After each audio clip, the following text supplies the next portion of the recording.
সুপ্রিয় সুধী, যে যেখানে আছেন, আশা করি সবাই ভালো আছেন, সুস্থ আছেন। আজকে বাংলাদেশের রাজনীতি যে টালমাটাল অবস্থা, বাংলাদেশ আজকে অগ্নিগর্ভ, বাংলাদেশ আজকে বিসিবিএসের মতো, জাপানের ফুজিয়ামার মতো ফুটন্ত পানির মতো টকবক করছে। দেশ, মানুষ, সমাজ এবং আমাদের লোকজ কালচার, আমাদের সাহিত্য, আমাদের ইতিহাস, আমাদের পতাকা, মানচিত্র, সংবিধান এবং ৭১-এর মহান মুক্তিযুদ্ধ সব কিছুই আজ হায়নাদের দ্বারা আক্রান্ত। আপনারা জানেন ২০২৪ সালের ৫ই আগস্ট যখন এই সন্ত্রাস বাহিনী, এই চাঁদাবাজ বাহিনী, এই দুর্নীতিবাজ, এই মব রাষ্ট্র ক্ষমতা যখন দখল করে, তখন তাদের এই রাষ্ট্র ক্ষমতায় যেন দুর্নীতি করতে পারে, সন্ত্রাস করতে পারে, মব কিলিং করতে পারে, দেশকে যেন দর্শন করতে পারে, মুক্তিযুদ্ধের চেতনাকে যেন বুলন্টিত করতে পারে, সংবিধানকে যেন কবর রচনা করতে পারে এবং বাংলাদেশটিকে যেন বিদেশিদের হাতে তুলে দেওয়া যায়, সেই চিন্তায় এই মব বাহিনী ডক্টর ইউনূসকে এনে বাংলাদেশের মসনদে বসায়। বাংলাদেশের মসনদে বসার পর ডক্টর ইউনূস নিজেকে সৌদি আরবের বাদশাহ, কাতারের আমির অথবা দুবাইয়ের শেখ এইরকম ভাবা শুরু করেছে। আপনারা স্বাভাবিকভাবে কোনো দূরে না গিয়ে, কোনো জ্ঞান বুদ্ধি খরচ না করে যদি দেখেন যে পৃথিবীর যেই কোনো গণতান্ত্রিক দেশে একটা নির্বাচনের মাধ্যমে রাষ্ট্র পরিচালনার ম্যান্ডেট নিয়ে মানুষ এসে, একটা সরকার এসে রাষ্ট্র পরিচালনা করে এবং ওই সরকার যে ডিসিশন নেয় ধরে নেওয়া হয় সংখ্যাগরিষ্ঠ মানুষের ডিসিশন। সেটা দক্ষিণ পূর্ব এশিয়াতে, বিশেষ করে বাংলাদেশ, পাকিস্তান এবং আফগানিস্তান, মায়ানমার এইসব অঞ্চলে রাজনীতিতে গণতন্ত্রের ডিফিসিট আছে। ইন্ডিয়ার গণতন্ত্রের অবস্থা দক্ষিণ পূর্ব এশিয়ায় সবার চেয়ে ভালো, কিন্তু অন্যান্য দেশগুলোতে গণতন্ত্রের ডিফিসিট আছে। সেই জন্য অনেক সময় গণতন্ত্র মোতাবেক না হলেও ধরে নেওয়া হয় যে এই রাষ্ট্রটি যারা চালাচ্ছে তারা একটি নির্বাচনের মাধ্যমে এসছে, যার কারণে এই রাষ্ট্রের উন্নতি, এই রাষ্ট্রের প্রগ্রেস এবং এই রাষ্ট্রকে সামনের দিকে নিয়ে যাওয়া, বহির্বিশ্বের সাথে কানেক্টিভিটি, অর্থনীতিকে সমৃদ্ধ করা, মানুষের জীবনমান উন্নয়ন করা তাদের একটা রেসপন্সিবিলিটির মধ্যে পড়ে। কিন্তু যখনই কোনো সরকার মায়ের পেটের থেকে স্বাভাবিক জন্মগ্রহণ না করে পেট কেটে ছুরি দিয়ে চুরি চালিয়ে যখন পেট কেটে বের করা হয়, ওই পেটটি বেশিক্ষণ কিন্তু খোলা রাখা হয় না, মায়ের পেটটাকে আবার তাড়াতাড়ি জোড়া লাগিয়ে দেওয়া হয়। বিশেষ পরিস্থিতি থেকে সন্তানের জীবনের জন্য অথবা মায়ের জীবনের জন্য কেসি দিয়ে পেট কাটা হয়, কিন্তু কেসি দিয়ে পেট কাটা এটা স্বাভাবিক প্রসেস নয়। এই অস্বাভাবিক প্রসেসও পৃথিবীতে আছে, হয়। এখন এই ডক্টর ইউনূসও এই অস্বাভাবিক প্রসেসের মাধ্যমে একটা দেশের সরকার প্রধান হয়েছেন। কিভাবে সরকার প্রধান হলেন? সুপ্রিম কোর্টের ফুল বেঞ্চ, রাষ্ট্রপতি সুপ্রিম কোর্টের কাছে একটি পরামর্শ চাইলেন যে এখন যেহেতু নির্বাচিত সরকার বাংলাদেশে নেই, তাহলে আমরা কিভাবে রাষ্ট্র পরিচালনা করতে পারি।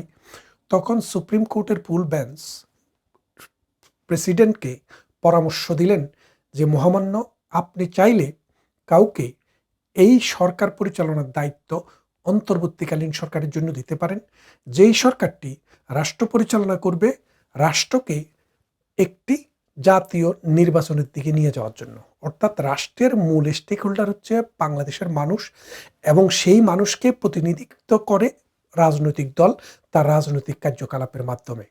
কিন্তু যারা আজকে ক্ষমতায় আছে তারা কোনো রাজনৈতিক দল নয়, তারা রাজনৈতিক দল কর্তৃক মনোনীত নয় অথবা জনগণ কর্তৃক নির্বাচিত নয়। সুতরাং তারা হচ্ছে ম্যান্ডেটবিহীন, শুধুমাত্র কাজ চালানো প্রকল্প, শুধুমাত্র ডে টু ডে বেসিসে কাজ করে। বাংলাদেশে যেহেতু দীর্ঘদিন থেকে একটা অসন্তুষ্টি আছে, একটা মানুষের মধ্যে নির্বাচন ব্যবস্থা, যেহেতু শেখ হাসিনার আমলে অনেক কিছু হলেও নির্বাচনটি ভালো হয়নি, এটা কিন্তু আওয়ামী লীগের কর্মীরাও স্বীকার করে এবং আমরাও স্বীকার করি, আমরাও মনে করি। তো যেহেতু একটা পর্যায়ে ডক্টর ইউনূস ক্ষমতায় এসছে, বাংলাদেশও পুরো পৃথিবীর তাবৎ মানুষের মধ্যে একটা ধারণা হয়েছে যে হ্যাঁ, বাংলাদেশে একটা সুষ্ঠু নির্বাচন হবে, সেই নির্বাচনের ভিত্তিতে একটি সরকার আসবে, সরকার এসে দেশকে গণতান্ত্রিক ভিত্তিতে, গণতান্ত্রিক ম্যান্ডেটের ভিত্তিতে সামনের দিকে এগিয়ে নিয়ে যাবে। কিন্তু ডক্টর ইউনূস যখন ক্ষমতায় আসলেন, তখন তিনি বলতে শুরু করলেন, আমাকে তো নিয়োগ করেছে, আমার নিয়োগকর্তা হচ্ছে ওই যে ছাত্ররা। আপনি চিন্তা করে দেখেন, পরামর্শ দিল সুপ্রিম কোর্ট, নিয়োগ করলো প্রেসিডেন্ট, আর তারা বলছে তাকে নিয়োগ করছে ছাত্ররা। এই কথা বলার পর ছাত্ররা তার মাথায় উঠে গেল। মাথায় উঠে কি শুরু করলো? পেশাব করা শুরু করলো। শুধু যদি তার মাথায় পেশাব করতো তাহলে কিন্তু জাতি বেঁচে যেত, কিন্তু মাথায় পেশাব করা শুরু করছে বাংলাদেশের। আপনি দেখেন ওই হান্নান নাকি কি মাসুদ একটা নাম, সে আরেকজনের কাছ থেকে ঘুষ হিসাবে তার গাড়ি নিয়ে নিছে। ওই যে বড় দাড়িওয়ালা মৌলানা, দোজকের দারোগা নাকি বেহেশতের সর্দার, তিনি 400 কোটি টাকা ওই হাতিয়ে নিলেন থেকে আমাদের সেক্রেটারিয়েট থেকে। তারপর ওই আরেক বাদশাহ আওরঙ্গজেবের ছেলে নাকি সম্রাট শাহজাহানের ছেলে 50 জনের গাড়ি বহর লইয়া যায় ওই মানে উত্তরবঙ্গে, যেখানে বাংলাদেশের সবচেয়ে দরিদ্রতম অঞ্চল, সীমান্তবর্তী অঞ্চল। তারপর আরেকটা ওখানে যায় হামলা করে এবং পুরা বাংলাদেশে শুধু আওয়ামী লীগের নেতাকর্মী যাদেরকে হত্যা করছে তাদের সংখ্যা হইল 572 জন। এই যে 572 জনকে মব কিলিংয়ের মাধ্যমে তারা হত্যা করছে, একটা কিলিংও হতো না যদি ডক্টর ইউনূস সত্যিকার অর্থে আইনের প্রতি কমিটেড হতো।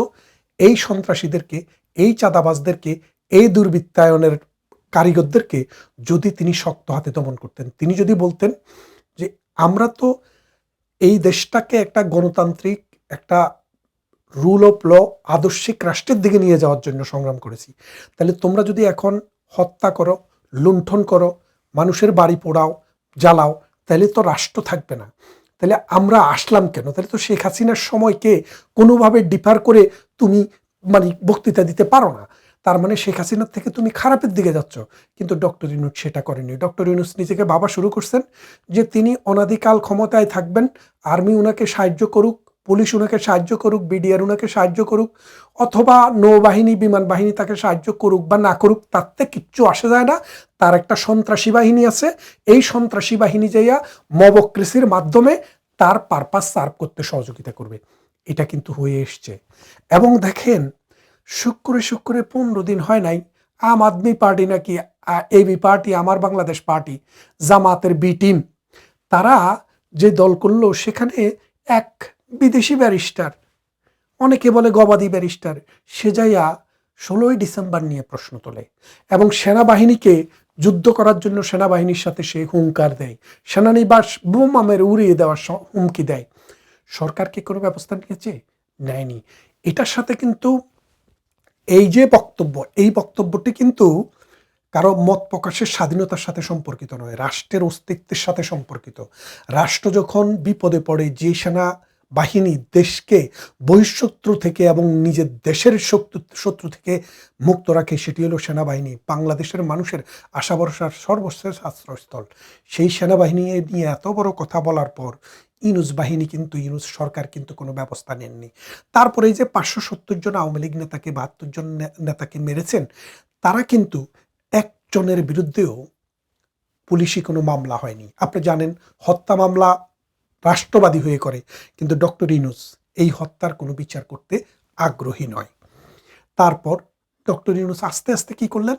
তার হাত আরো প্রসারিত করতে শুরু করলেন। আমেরিকার থেকে শুধু লোক আনছেন আর তাদেরকে দায়িত্ব দিচ্ছেন রাষ্ট্রের বিভিন্ন গুরুত্বপূর্ণ পদে। এই যে দেখেন, বদি আলম, আমেরিকার পাছাটা, এই বদি আলমকে দিলেন নির্বাচন সংস্কার কমিশনে। আলী রিয়াজ, আমেরিকান নাগরিক, বাংলাদেশে গত 30 বছরের মতো 30 দিনও ছিলেন কিনা সন্দেহ, সেই লোককে দিলেন কি বাংলাদেশের সংবিধান সংস্কার কমিশনের প্রধান। চিন্তা করে দেখেন, যার কোনো আইনের কোনো বিষয় সম্পর্কে কোনো ধারণা নেই।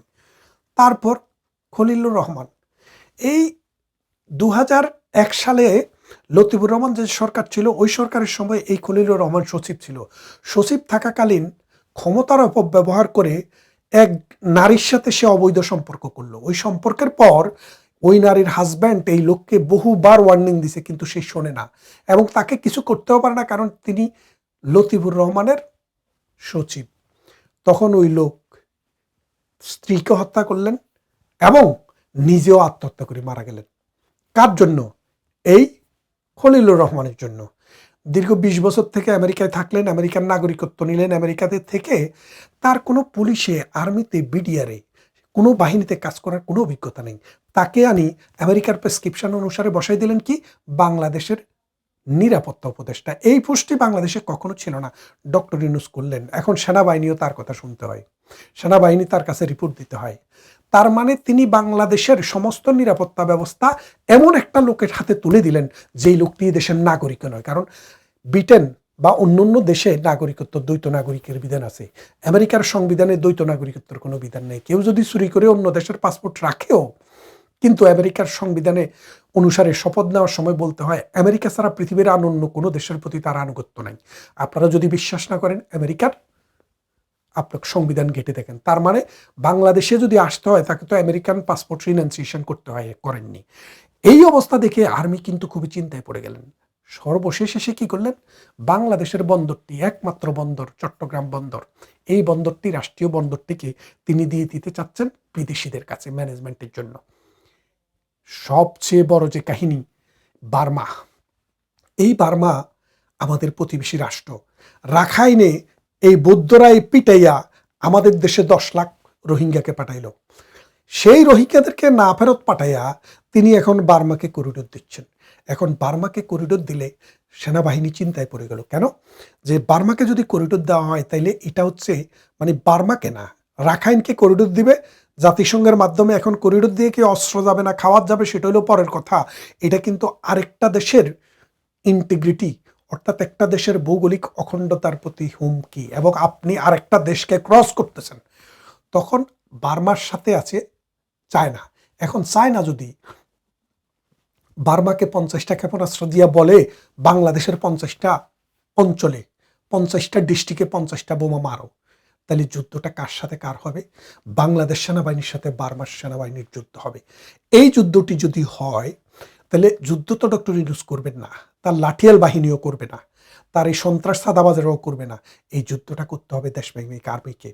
এখন আর্মি এই দুর্যোগ মুহূর্তে, বাংলাদেশ যখন একটি হুমকির সম্মুখে, সংবিধান নিয়ে কথা হচ্ছে, বাংলাদেশের নাম নিয়ে কথা হচ্ছে, মুক্তিযুদ্ধ নিয়ে টানাটানি হচ্ছে, এবং তারা জুলাই ঘোষণাপত্রের জন্য ঘুরছে, সেই সময়ে বাংলাদেশকে আরেকটি যুদ্ধে জড়ানোর মতো অবস্থায় আছে? আর্মিরা বলছেন না, আমরা সে অবস্থায় নাই। তাই পরশুদিন আর্মিরা বসলেন, আর্মি, বিমান বাহিনী এবং নৌবাহিনী সবার অধস্তন অফিসাররা বসলেন, সবাই একযোগে বললেন আপনার আদেশের অপেক্ষায় আছি, যে আদেশ দিবেন আমরা তাই বাস্তবায়ন করব। ডক্টর ইউনূস পেশাব করে দিয়েছেন কিনা জানি না, তবে কাপড় চোপড় নষ্ট হয়ে গেছে বলে আমরা খবর পেয়েছি। তাই তিনি তাড়াতাড়ি পদত্যাগ করার জন্য উনি বললেন, নাহিদাসকে দেখা করলো, দেখা করে বললেন কি ডক্টর ইউনূস পদত্যাগ করবেন। এখন খোলাসা করি আপনাদেরকে কেন পদত্যাগ করবেন। ডক্টর ইউনূসকে সেনাবাহিনী 5টি আলটিমেটাম দিয়েছে। এক, বলেছে বার্মার সাথে আপনি কোনো রকমের চুক্তি করতে পারবেন না, অর্থাৎ বার্মাকে কোনো রকমের করিডোর, মানবিক ডোর, অমুক ডোর, তমুক ডোর এসব দিতে পারবেন না। এক, যদি দিতে হয় প্রথমে সমস্ত রোহিঙ্গাকে বার্মাতে পাঠান। 2, যদি দিতে হয় এটি একটি নির্বাচিত সরকার দেবে, আপনি নয়, আপনাকে বাংলাদেশের মানুষ সেই ম্যান্ডেট দেয়নি। তারপর বললেন কি চট্টগ্রাম বন্দর এটি কোনো ইমার্জেন্সি কোনো ইস্যু নয়, বাংলাদেশে একটি নির্বাচিত সরকার আসবে, সেই নির্বাচিত সরকার করবে, আপনি সেটি করবেন না। 3 নম্বরে বললেন যে আপনার এই লাঠিয়াল বাহিনী যে মবক্রেসি করতেছে, যেখানে সেখানে মানুষকে ধরে চাঁদা উত্তোলন করে মানুষকে ছেড়ে দিচ্ছে অথবা মানুষকে পুলিশের হাতে দিচ্ছে, এটা বন্ধ করতে হবে, কারণ আপনি এটা করছেন। 3 নম্বরে বলছেন যে আওয়ামী লীগকে যে আপনি ব্যান করেছেন, আমরা মানুষকে কথা দিয়েছিলাম ফ্রি, ফেয়ার এবং ইনক্লুসিভ নির্বাচন হবে, তাহলে আওয়ামী লীগ না থাকলে বাংলাদেশে কোনো নির্বাচনে ইনক্লুসিভ হবে না, সুতরাং আওয়ামী লীগের উপর থেকে ব্যান তুলে দেন। 5 নম্বরে ওনাকে বললেন যে আপনাকে আমরা যখন প্রথম ক্ষমতায় আসেন তখন আমি জাতির উদ্দেশ্যে ভাষণ দিয়ে বলেছিলাম বাংলাদেশে আমরা 18 মাসের জন্য এই তত্ত্বাবধায়ক সরকারকে সহযোগিতা করব। 18 মাসের ভিতরে এই তত্ত্বাবধায়ক বা অন্তর্বর্তীকালীন সরকার একটি ফ্রি, ফেয়ার এবং ইনক্লুসিভ নির্বাচন করে ক্ষমতা হস্তান্তর করবেন জনগণের নির্বাচিত প্রতিনিধির কাছে, এবং এরপর সেনাবাহিনী ব্যারাকে ফিরে যাবে। কিন্তু ডক্টর ইউনূস সেই 18 মাসের তোয়াক্কা না করে বলছে 2টা প্যাকেজ দেয় বাংলাদেশের কাছে বিক্রি, আর কি ওই প্যাকেজ হলিডে বিক্রি করে না ওইরকম আর কি, যে বলে যে ছোট প্যাকেজ চাইলে ডিসেম্বর আর বড় প্যাকেজ চাইলে জুন। অথচ দেখেন কোনো প্যাকেজের কাজে এখনো কিছুই হয় নাই। একমাত্র নারী কমিশন ছাড়া আর কোনো কমিশন এখন পর্যন্ত তাদের চূড়ান্ত রিপোর্ট দিতে পারে নাই। কেন পারে নাই? একটাই কারণ, কারণ এগুলা সব অথর্ব লোক, অযোগ্য লোক, বিদেশি লোক। এদের আনুগত্য দেশের প্রতি নাই, এদের কোনো যোগ্যতা নাই। এরা শুধুমাত্র ডক্টর ইউনূসের ক্ষমতা কিভাবে প্রলং করা যায় সেই জন্য ডক্টর ইউনূস যতদিন থাকবে ততদিন মধু খাবে। তারপরে ডক্টর ইউনূস আরও বহু কিছু করছেন, তত কিছু করতে বলতে গেলে আজকের ভিডিওটা অনেক লম্বা হয়ে যাবে। তাই আমি এখন যেটা বলতে চাই যে ডক্টর ইউনূস বুঝে গেছেন তার যে পারপাস, এই পারপাসটা কি? ডক্টর ইউনূসকে দীর্ঘদিন থেকে আমেরিকা মানুষ করেছে। আমেরিকা তাকে খাওয়াইয়া ফরাইয়া লালন পালন করে বড় করছে, কইরা নোবেল প্রাইজও একটা দিয়েছে। দেওয়ার পর বলেছে এখন আমাদেরকে দেওয়ার পালা। কি দিবা? দক্ষিণ পূর্ব এশিয়াতে আমরা পেনিট্রেট করতে চাই, বঙ্গোপসাগরে ঢুকার দৌড়টা খুলে দিবা। বার্মাকে ভাঙ্গে একটা ছোট্ট দেশ হবে, সেই দেশটা হবে আমেরিকার বাফার স্টেট, সেখানে থেকে আমেরিকা পুরো দক্ষিণ পূর্ব এশিয়া কন্ট্রোল করবে। এই জিনিসটা করতে হবে। এই কারণেই ডক্টর ইউনূস এই মবক্রেসি দিয়া, এই মানে সময় লম্বা কইরা আস্তে আস্তে বাংলাদেশটাকে ধ্বংসের দিকে নিয়ে যাচ্ছে। আপনারা জানেন গত বছরও আমাদের মাথাপিছু মানে আমাদের এই জিডিপি ছিল 7.5% বা 7% নিদেন পক্ষে, আর এখন এবারে হবে 3.5%। তাহলে দেশের যে উৎপাদন অর্ধেক কমে গেছে। একটা দেশে যদি অর্ধেক উৎপাদন কমে যায়, আপনি কি চিন্তা করতে পারেন রাষ্ট্রটা কোথায় গিয়ে দাঁড়িয়েছে? এখন এই রাষ্ট্রকে উদ্ধার করতে হলে এই রাষ্ট্রকে মানে সত্যিকার অর্থে একটা গণতান্ত্রিক পরিবেশ দিয়ে এই রাষ্ট্রকে অগ্রগতির দিকে নিয়ে যেতে হলে নির্বাচনের বিকল্প নেই। জামাতে ইসলামী ডক্টর ইউনূসের সাথে আছে। কেন আছে? ডক্টর ইউনূসের এই বাহিনীর সাথে জামাতে ইসলাম চিন্তা করেছে যে ভোটে তো আমরা জিতবো না, হয় আওয়ামী লীগ নয় বিএনপি। তাহলে আমরা তো সবসময় ছাগলের 3 নম্বর বাচ্চা, এই 3 নম্বর বাচ্চা হয়ে আমরা থাকতে চাই না। ডক্টর ইউনূস যতদিন আছে অতদিন পর্যন্ত আমরা ছড়ি ঘুরাবো, আমরা 1 নম্বর বাচ্চা হিসেবে থাকবো। তাই ডক্টর ইউনূসকে তারা সমর্থন করছে। কিন্তু এখন ডক্টর ইউনূসের আর সময় নেই। ডক্টর ইউনূসের হাতে অপশন 2টি, হয় নির্বাচনের ঘোষণা দিবেন, আওয়ামী লীগের যে নিষিদ্ধ সেটার উইথড্র করবেন এবং নির্বাচনের পথে হেঁটে ডিসেম্বরের মধ্যে নির্বাচন করবেন। আর তা না হলে ডক্টর ইউনূসকে পদত্যাগ করে চলে যেতে হবে এবং সেখানে একটি তত্ত্বাবধায়ক সরকার আসবে। ওই তত্ত্বাবধায়ক সরকার 3 মাসের মধ্যে, 3 মাস সময়ের মধ্যে একটি নির্বাচন করবে।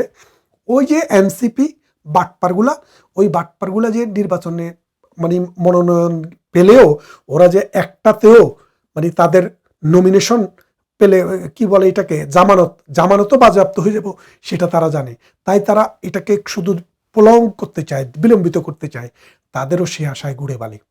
এবং ভবিষ্যতে বাংলাদেশের মানুষ এই শেখ হাসিনা পরবর্তী সময়ে যে অটোক্রেসি হয়েছে, যে অন্যায় হয়েছে, যে হত্যা হয়েছে, 3284 জন পুলিশ বাহিনীকে হত্যা করা হয়েছে, প্রত্যেকটা বন্দুকের গুলির হিসাব নেওয়া হবে, প্রত্যেকটা হত্যার বিচার নেওয়া হবে, প্রত্যেকটা বাড়ি ভাঙার বিচার নেওয়া হবে, 32 ভাঙার বিচার নেওয়া হবে এবং আওয়ামী লীগের নেতাকর্মীদেরকে যেভাবে নির্বিচার হত্যা করা হয়েছে তার প্রত্যেকটার বিচার এই বাংলার জমিনে আমরা করে দেব। অন্য কোনো ভিডিওতে অন্য কোনো বিষয় নিয়ে কথা বলবো। ততক্ষণ ভালো থাকবেন। সবাইকে আবারও অনেক অনেক প্রীতি ও শুভেচ্ছা।